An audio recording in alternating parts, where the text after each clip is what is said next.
Shalom dan damai sejahtera di dalam Tuhan kita Yesus Kristus. Salam sehat dan tetap semangat di dalam Tuhan di hari yang baru yang dipercayakan kepada kita. Senang bertemu dengan Anda 7 menit motivasi rohani. Ada waktu yang baik membangun hubungan dan persahabatan dengan Tuhan kita Yesus Kristus demi vitalitas kehidupan, sukacita dan kebahagiaan di dalam Tuhan.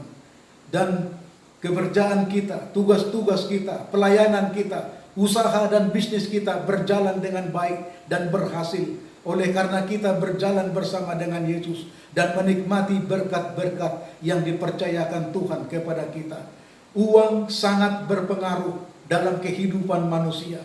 Manusia hidup tidak terlepas dari uang. Sepertinya uang menjadi suatu tandingan dengan Tuhan dalam kehidupan setiap orang. Mengapa? Takut akan Tuhan atau memburu uang dengan menghalalkan segala cara. Ketika kita bangun di pagi hari, mencari Tuhan atau mencari uang, yang pertama dan utama yang kita lakukan.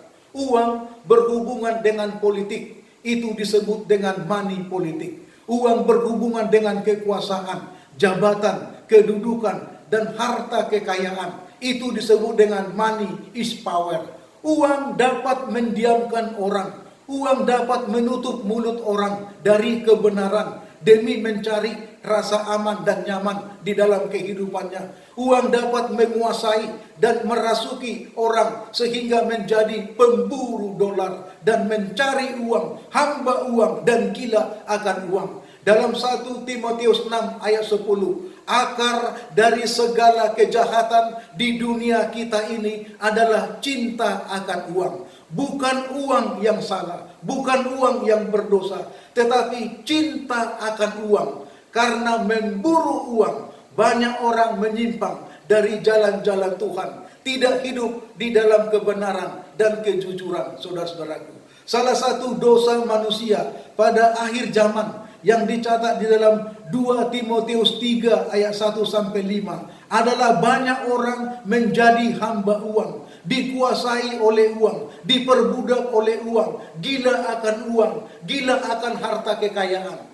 Carilah uang sebanyak-banyaknya, tetapi dengan cara yang benar dan halal. Serakah akan uang dan harta kekayaan, saudaraku, tidak akan pernah puas, selalu kurang dan selalu kurang. Mengapa? Pengkhotbah 5 ayat 10 menekankan kepada kita, siapa mencintai uang tidak akan puas dengan uang. Siapa mencintai kekayaan tidak akan puas dengan penghasilannya.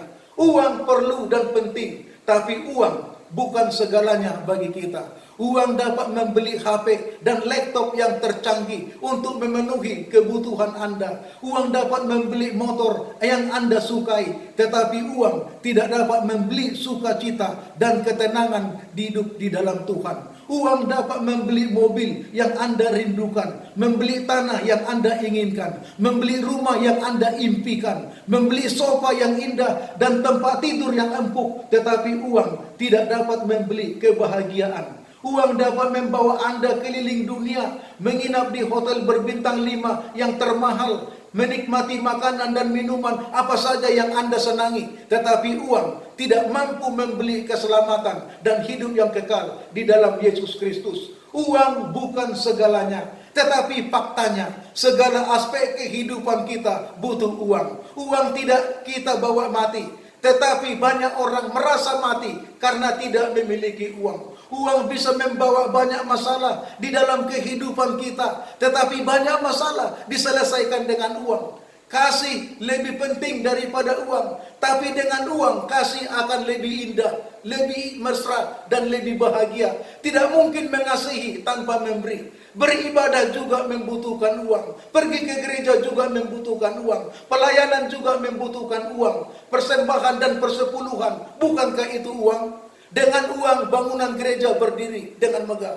Piano dan sound system dan fasilitas yang lengkap, yang indah di dalam gereja untuk kebaktian yang kondusif. Dengan uang kita dapat melakukan berbagai program-program gereja, penginjilan, KKR, pelayanan, retreat jemaat, tetapi uang tidak mampu membeli pengampunan dosa dan kehidupan yang kekal. Dengan uang, anak-anak kita dapat menyelesaikan studinya dan menjadi sarjana. Dengan uang, kita dapat melancong keliling dunia dan menikmati panorama keindahan dunia ciptaan Tuhan.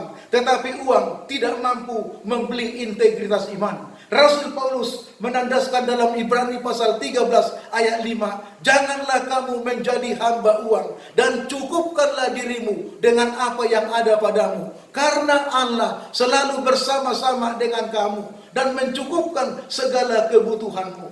Saya mengundang Anda untuk membuat uang menjadi satu pujian dan kemuliaan bagi Tuhan. Membuat uang menjadi berkat dan saluran-saluran keselamatan bagi banyak orang. Bekerjalah dengan benar dan telaten. Carilah uang dengan benar dan halal. Berdaganglah dengan jujur. Tidak menyalahgunakan otoritas jabatan. Tidak menyimpang dari kewenangan. Berjalanlah sesuai dengan aturan dan koridor dari yang ada di dalam kehidupan Anda. Dan cukupkanlah hidupmu dengan penghasilanmu dan kemampuanmu. Maka di sanalah letak daripada kuasa uang, berkat daripada uang, mujizat daripada uang, mengubah kehidupan kita untuk sesuai dengan rencana-rencana Tuhan dan kehendaknya. Uang yang tepat di tangan orang yang tepat akan besar mujizatnya. Uang yang benar di tangan orang yang benar akan besar kuasanya untuk mengubah kehidupan kita dan kemuliaan bagi nama Tuhan. Saya berharap itu akan menjadi bahagian kita